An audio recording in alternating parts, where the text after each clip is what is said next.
but they just want. And when I say they, I don't know who they are. You feel me? I don't know if it's the Matrix because we're stuck in the Matrix, but I'm gonna use they unsubjectively. But they want us to just be blindfolded and go through life on autopilot, believing what they tell us and show us and push down our throats. So that's why it's important. I had a mentor who told me, like, you have to be a sum of the activities you are outside of your workplace, outside of school. Meaning he was like, yo, push yourselves to have passions, push yourself to have extracurricular activities you do that can make you even more valuable and develop your skills, because that will help you not be a robot. So I just genuinely want to push the idea of being independent thinkers and looking for extra things to do outside of just 9 to 5, come home and lay down and watch a movie. That's so detrimental to your health. Learn how to read, learn how to have different passions. Don't just be a robot in today's society doing what they tell you and all that. That's Facts. very detrimental. And just to add on to, not being a robot, we are literally shamed by society. We're shamed by people in power. Oh, you're broke. Oh, you're an incel. It just seems like the goal isn't to help. The goal is to brainwash, confuse. I find it that a lot of the times people in power, they're trying to rationalize people's pain. Like, whatever you're going through is going to strengthen you. There's always an excuse, but there's no power redistribution. It's just, oh, as the oppressor, you're doing fine. You just gotta work hard, and you'll eventually become like me. They're not telling you how to gain power. They're telling you how to cope. And I think that's a huge red flag too, is as human beings, this whole idea of nobody cares is a huge red flag. I think we should care. And this is the reason why I do podcasts, to inspire people to care, inspire people to bring change. Nice, bro. A good question I have is, do they really care? Because, like, I was just at the doctor not too long ago, and, like, she's checking my blood pressure, and she's like, oh, no, these numbers seem wrong. Your blood pressure's way too high. I'm like, okay, do you know they're wrong, or are you just guessing? She's like, I think it's just a machine. And she's like, I'm going to do it again just to be. And it was kind of off again. She's like, I think it's cool. Don't worry about it. And then she's like, yeah, just go back in the lobby and take this piss test for me, and then we'll come get you.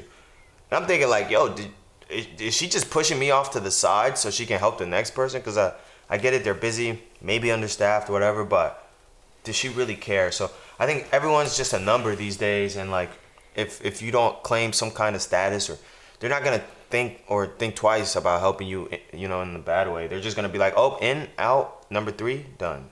Number 4, who's next, type vibe. Facts. So yeah, do they really care? Speaking of us all being a number, that leads me into one of my fourth topics is economy. The economy with crappy jobs, horrible treatment, lack of benefit, boss mindset. They treat the employee like shit, and they always point the blame. I remember working a job where I asked for direct deposit the first day, and they kept sending me checks back to back. I tore one of my checks up when I opened it on accident. Like, I opened up the mail and it ripped the check, and I asked them if they could reprint it, and they said, no, that's not our problem. And that speaks volumes on the society we live in today. They don't care that you're struggling. They don't care that you're trying the best you can. And my point is to say we need people in charge that care. Why are we giving the people the power that don't care? That doesn't really make any sense. Why would I want to work for somebody who doesn't value my life, my contribution, right? They're always going to see the negative. So that's kind of the main gist of my point. If you want to add anything to that. I covered pretty much everything I wanted to say. Oh, that's dope. Yeah, I think from that perspective, like, yeah, they don't really care unless they have the time to really dedicate to caring. If you're going to ask for a simple accommodation and they say no, obviously you're not that important to them and they can replace you. So I think in this society we're very replaceable. We're very just like, hey, you're the destructible type. You go, you take the harm, you make it as well as you can. If not, see you later. If not, good riddance. And that's just unfortunate because, like, we need to command more respect, but we can't if we don't have the authority. We don't have the power. And yeah, the economy itself, I think, is working against itself. But I just don't want to be one of those people that, like, and I'll touch on this now. I don't want to work till I'm 65 and then retire at 70. You feel me? Or work till I'm 65, retire at 65, and die at 70. That'd be a very bad life to live. But why is that so heavily pushed? You know? Hey, they tell you go to school, get your job, work until you're 65 and a half, pull out your pension that you get taxed on maybe 20%. Like, you want me to do a retirement account that I'll get taxed on 20% after I retire? Just to not have enough money to retire. So it's like, if you take it into account like inflation and everything going on, there's no way you can just be a regular employee and live. Especially because if you think about it, all the lies they've been telling us is you can live by yourself and be independent and not have a family and still be okay. But it's like, you need about $2 million to retire comfortably. Most people aren't even gonna have that. So it's like, you need a family. Facts. You need each other. So it's like, why split community? Because they want to see us go down. You know, why teach us to be employees? Because they don't want you to be financially free. Facts. So you got to really think about everything you're consuming material wise. Oh yeah. And just to add on what he's saying, they don't want you to succeed. If you just look at the blatant evil right in front of us, like you got narcissists telling us that we don't care, and it's just like, why are we giving these people power? True. Why are we giving people power who literally do not want us to be in families? The nuclear family is being attacked by modern day policies, and you know what I'm saying? They're paying the mom to divorce the father. They're literally paying you to break up families. That's true. And you guys wonder why relationships are so bad. You guys wonder why, oh my God, I'm looking for a good man, or you know, oh, like my girl broke up with me. It's because you guys are literally promoting self-destruction. You guys are lying to each other. You guys are just ignoring the truth right in front of your face. You're being a bystander to corruption, evil, narcissism. This is a narcissistic culture. This is a narcissistic culture that believes in whoever's in power is truth. So if I'm in power, whatever I say is truth. And so it's just a twisted, backwards reality, and we need to get down to the bottom line, which is the problem. Instead of focusing on the symptoms of the problem, we need to focus on the solution to the problem, because we just got this whole distraction, running in circles mindset where we just, oh, we'll get to that, but let's focus on this. Or like, I don't know, it's really frustrating.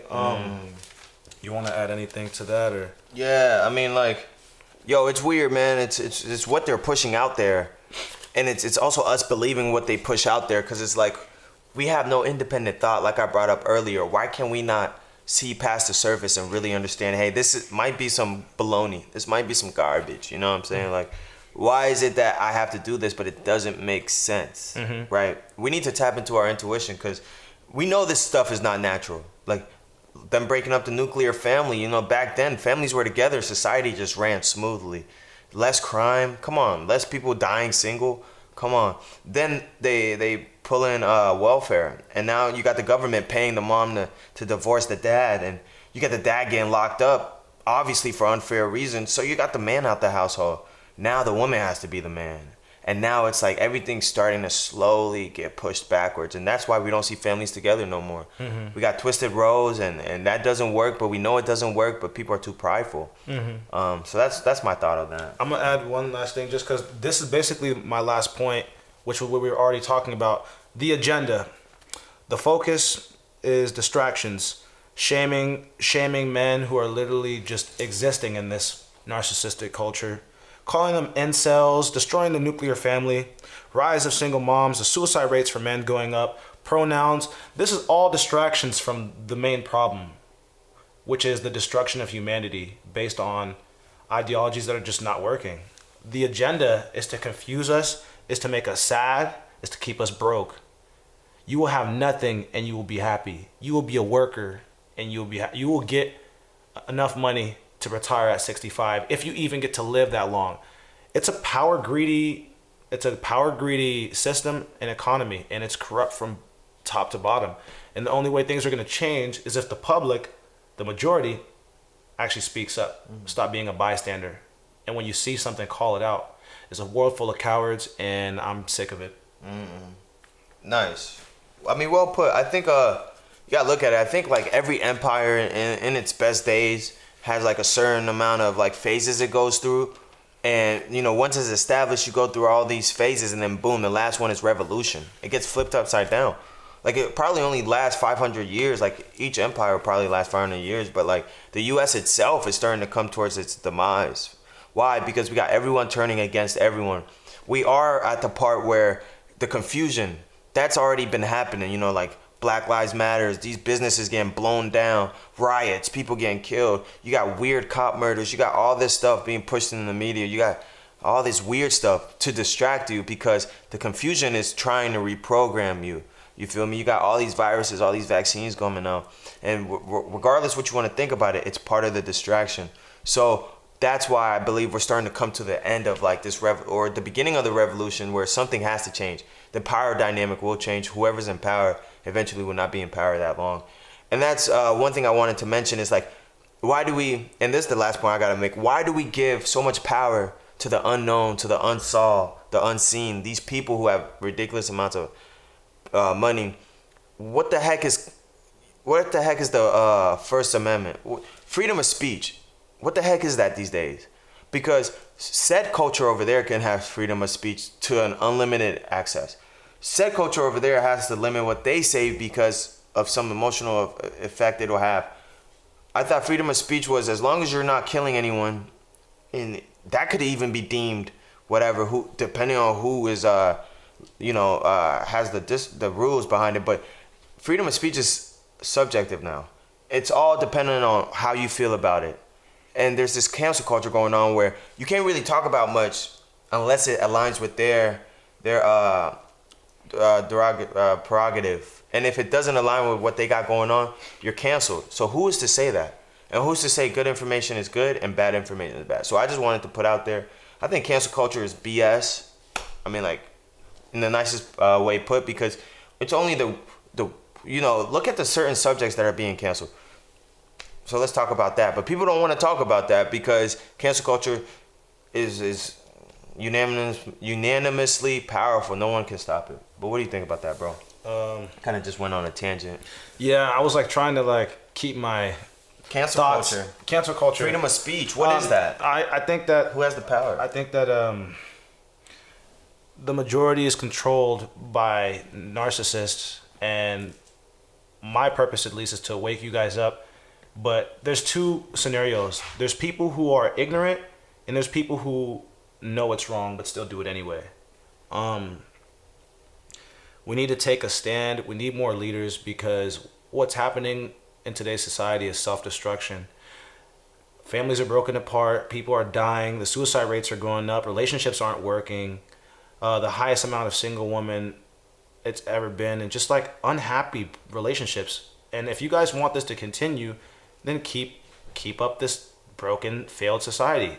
But if you guys want change, then you guys should actually apply change and speak it into existence and rep it with action. But like a lot of bystanders just watching back and letting shit happen. This world has become so backwards that we demonize truth, and we pay attention to lies and hate, and it's just like everyone's focusing on the wrong thing. So I just challenge all of you guys to open your eyes and be a good human being. Because if we can all look into ourselves and be good human beings, we can actually start to correct the narcissism, and then we can install empathy and care. We should actually care about one another. Human beings are social creatures, so we need each other.